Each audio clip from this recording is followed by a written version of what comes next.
This week on Munster J Quarantine Chats, it's lovely to have Kerry man Shane Conway on us. Good morning, Shane.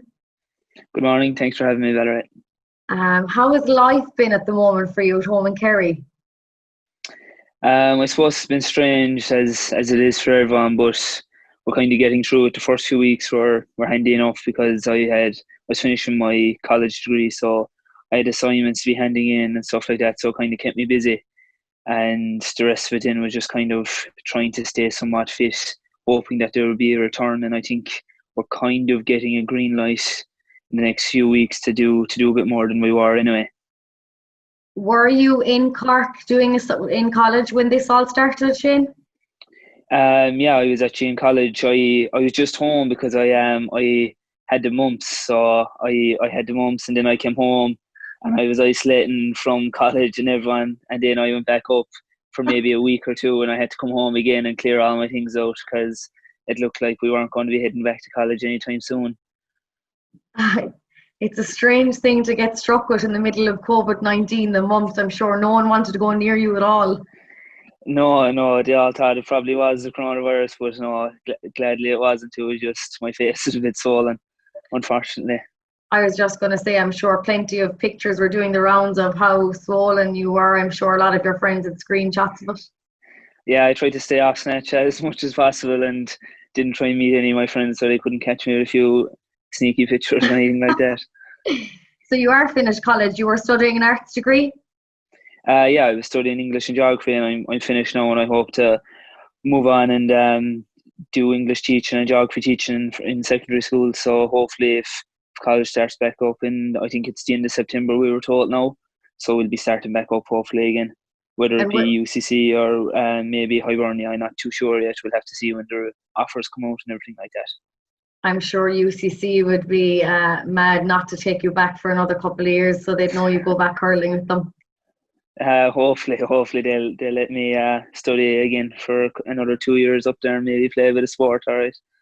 Look, you've had a quite successful run in UCC. I know a lot of players in county. I went to college with a few of the lads, and they'd give their right arm to have a Fitz medal, and you have two. It's two? Yeah, two. It was something special to get one, of course, especially being from Kerry. I don't think too many people have them, although my neighbour is a doctor, Dr. Morris Fahy. He had actually had one, so the first time I brought down a few of the UCC team came down and we had a few celebrations there. He actually had his Fitz medal out as well, and I think he has two of them, so he was laughing around saying, "Oh, I have two, I'm actually better." But gladly, before all the madness kind of hit, we were able to run off the competition and we were victorious, thanks be to God. You never know, you might outdo him yet if you go back doing your degree there in UCC, so you could have one. Hopefully, yeah. It'll be tough to get three, I think, though, but I will see what happens. Yeah, but look, it wasn't nice. And you mentioned that you had a homecoming and the boys came down, you got a bus and you went down to Lichtenau with the medals. Yeah, we did. It was kind of thrown together the night before. You'd think it would just be like drunk talk or pub talk maybe even for that. But no, 24 fellas, I think, was it or something like that came. We're ready to go again for day 3. So yeah, it was something special. I'll always remember it. And I think the players will too. It's good winning one, but I think coming down to Lixna where they probably were never have been, and it was like, what are we going to expect here? But there was a big turnout, so it was nice. Few of them went up on top of the lorry at the top of the village and stuff like that. You'll always remember. I think it's kind of special. Yeah, something else I'm sure you'll always remember is Kingston's quote calling you the Messi of hurling. I think he robbed it from Noel Forlan, but yeah, he takes credit anyway for it. I don't know how true it is though, but geez, he'll take credit anyway for it. It's not a bad nickname to have though. I suppose it's not. No, you could be called a lot worse. Yeah, you could. Speaking of the club, I'm sure they're all extremely proud of you, but there's serious support of you there? Yeah, they're very supportive. Like when we had the first final, a minibus came. Now most of it was filled with my family, but a lot of them were big supporters of the GAA, and they were following all along, whether it be on stream or going to it themselves. So it was great to have such a turnout, and it was nice to get a photo after with so many people I grew up with and that they mentored me and were able to show me the skills of the game. Yeah, it was great for us as well, because I know I watched a lot of the games because Electric Ireland did stream them all, which was great as well. But how has life been without training? Like, what have you been doing to keep yourself fit at the moment? I mean, obviously you had the mumps, so there was no training there for a while. So I'm presuming, Kerry, you've plenty of fields to be heading out into. Yeah, I was kind of knocked up for maybe 3 weeks with the mumps before I kind of got my energy kind of back up again. But at the start, we were running away. There's actually a coursing field only a kilometre away, and we were there was one of us, two of us were running up and down that. It wasn't great at all because it was concrete, and there was a big massive hill going up it, so it wasn't exactly pleasing to be running up and down that. So it's great to see kind of. We hopefully will see the back of it from now on. But I had exams as well, so I was kind of first couple of weeks the exams had taken place, and I was kind of busy studying from. So the first maybe 4 or 5 weeks passed me by very quickly, and then just I had a small bit of a gym at home, and I said I'm not exactly that big. I said I'd try and take into the gym a small bit more than I usually do. So yeah, it wasn't too bad. No, it's boring at times, and you miss meeting up with all the players and training with everyone, but at least we had fine weather to go out and do a bit of running and stuff like that. The club gates are going to be open soon, of course, and it will nice for you to be able to return and, club getting, I suppose, first priority. What do you make of that? Yeah, I suppose it kind of benefits everyone in a way if club comes back first. I think there was a stat, it was like 98% is club based. So yeah, it even gives the county fellas a chance maybe to gain a bit of fitness and not at the intensity of going straight into intercounty where you might be off a couple of percent and you be knocked out and you regret it. Whereas now you get to build it up a small bit, maybe play 1 or 2 championship games with your club and get a feel for it again. And by the time intercounty comes, I think it's October, you'll be ready to hit the ground again. What do you think it will be like playing in a ground in October? I mean, the weather isn't exactly too appealing for you to be going out in a pair of shorts and going to training and weeknights and maybe what could be snow and rain and hail.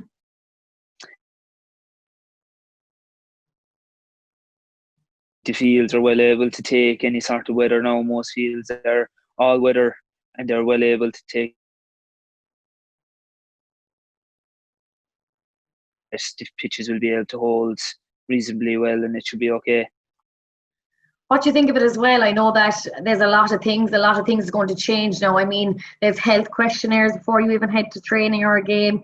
You have to come prepared and change. There's no changing rooms and the temperature checks. Are you open to doing all this so as long as you can play?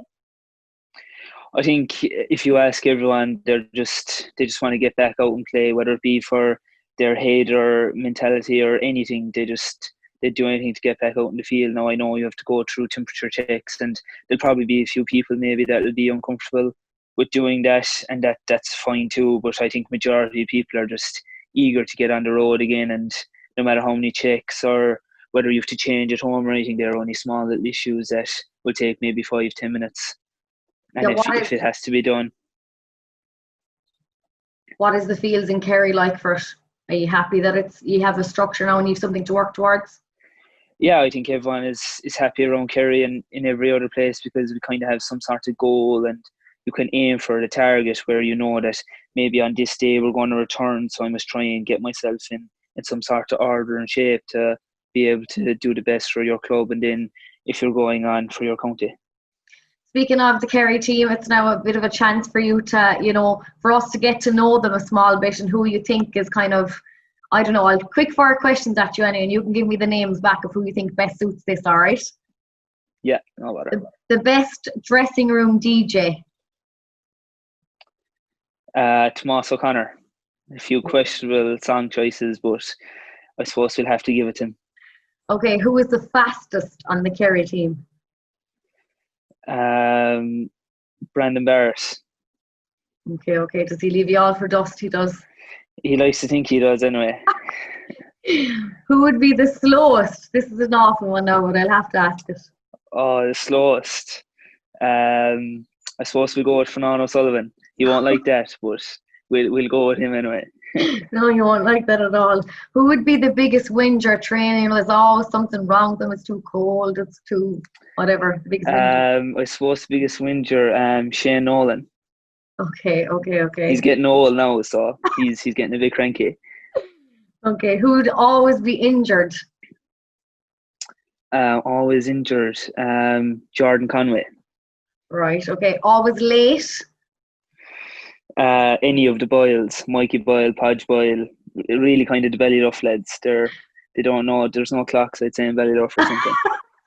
Do they arrive together in the same car? Is that the reason Yeah, for them all being always late? together. Yeah, Okay. yeah. So they must take a detour or something. Who's most likely to get a spray tan? Martin Sackpool. He's kind of up for anything. Right, okay. What about get their eyebrows waxed? Um, get your eyebrows waxed. I think Darry Shanahan did it once, so I'm going to say him. Okay. Who's the worst dressed on the night out? Who'd be like, you'd look at them and be like, oh God, what are they wearing? The worst dressed. I'd have to go for Mikey Boyle as well. Okay. Poor Mikey. Who'd be the best dressed? Martin Sackpool, definitely. Right, okay. Who would be careful with this one now, because this gets a lot of boys in trouble. Who would most likely to slide into someone's DMs? Oh, jeez. Who'd be the most likely to slide into DMs? God. Jeez, I actually don't know. Do you want to pass on that one? You do? Yeah, I actually want to pass on that one. I don't want to be getting anyone into trouble. Who's most likely to go on Love Island? Who would be up for that? Love Island. Fanon Maxey, I think, would go on Love Island, or even Fanon Sullivan. I think both of them would be a character inside there. They definitely have the confidence to do it anyway. Who would be the cheekiest on the pitch? Who would get themselves in most trouble? Cheekiest. Definitely Brandon Barrett, I'd say again. Yeah, he's a big mouth in him. He likes talking to players, which is good for us sometimes and might get him frustrated. Okay, so you let Brandon up to that. These are some of the questions that came into me on Instagram for you. So now this came in a lot, okay, but I'll have to go for it anyway. If you were to transfer to any county, which would it be? I don't think I'll ever transfer. But I suppose since I spent a lot of my time there and studied there, it would probably have to be Cork, yeah. Hey, go on the Rebels. I'm a Cork woman. That's why I'm excited for you. What came in about that was if you were to transfer to any county, why would it be Galway? You know, people were suggesting you were going to Galway. You're going to go for Cork. I'll accept that answer. Who would be the best hurler in your eyes that has never received an All-Ireland medal? I think it's going around the place a lot, and it would have to probably be Patrick Horgan. He's probably, if you're a forward or even a back, you admire him. The way his wrist can just do all the talk for him. He doesn't even have to look at the post sometimes, and the ball still seems to go over. So definitely, I think Patrick Horgan, definitely. We've had another one in here from a guy called Sean. He said, have you ever felt like giving up because sometimes he feels like it's not all worth it? Of course, you have your bad days, just like everyone. You might go to train and nothing goes your way, or you might be out injured, or you might even, like last year, we lost to Westmeath and for the promotion playoff, and obviously we were sickened. And some days you're like, is it even worth all the hard training and all the hard Novembers, Decembers, Januaries? But when you do win, then it's so much sweeter when all that hard work. So sometimes you might feel down and you might think, oh, is it worth it at all? But there's always light at the end of the tunnel, I suppose, and it just gives you a bit of determination for next year to train that bit harder, maybe critique something small, and it's all about small margins to help you win. Lovely. What is your fondest hurling memory? It would have to be winning my first senior championship with Lixin in 2018. It was even a thriller because our goalkeeper saved the last minute penalty, and it was over after the final whistle. It was saved and the final whistle went, but the rebound went into the net and we actually would have lost by a point, but it was disallowed, so we won by 2. So it was kind of a dramatic finish, but it was definitely something I'll always remember, my first one as well. Your favourite venue to play in? Nolan Park. I played there for the under-21 B hurling final, and I thought it was one of the best pitches I've ever played on. Someone asked, have you any nickname? I actually don't. No, I've no nickname. Would you believe Okay. it? Just Shane, and that's it. Just Shane, they don't call you anything else. No. I found this a tough one. I actually just think this is a kind of a strange one, but someone said, any advice for a young lad in Kerry who wants to hurl, but the family want him to play football? Oh, gee, that's a tough question now. I think But I think that's a tough position for your family to put you in. it is, yeah, and I'm sure like it's happening a lot because football is obviously more dominant, and there's a lot more success in football. You might get to play in Croke Park that bit more, and you have a chance of probably winning an All Ireland most years, which it's hard to turn down if you're good enough. But the only thing I can say is if he's really determined about playing hurling and really likes it, that he should be able to definitely manage both up until maybe senior level, and then he can have a look to see what he thinks. I'm sure it's a young enough boy that's asking the question. So I think that is if you're good enough, that you should definitely continue playing that football, or you shouldn't have to pick either one. That I think you're well able to manage both. Yeah, this person just wanted to pass on that they really look up to you as well with a hurler, and that's the reason why they want to play, which is a really nice message for you to get as well. Yeah, that is very nice actually. We'll finish on that note, on that lovely note. Thank you so much for joining us this week on the Munster J Quarantine Chat. Cheers, thanks very much. Thanks for having me. Spin Southwest.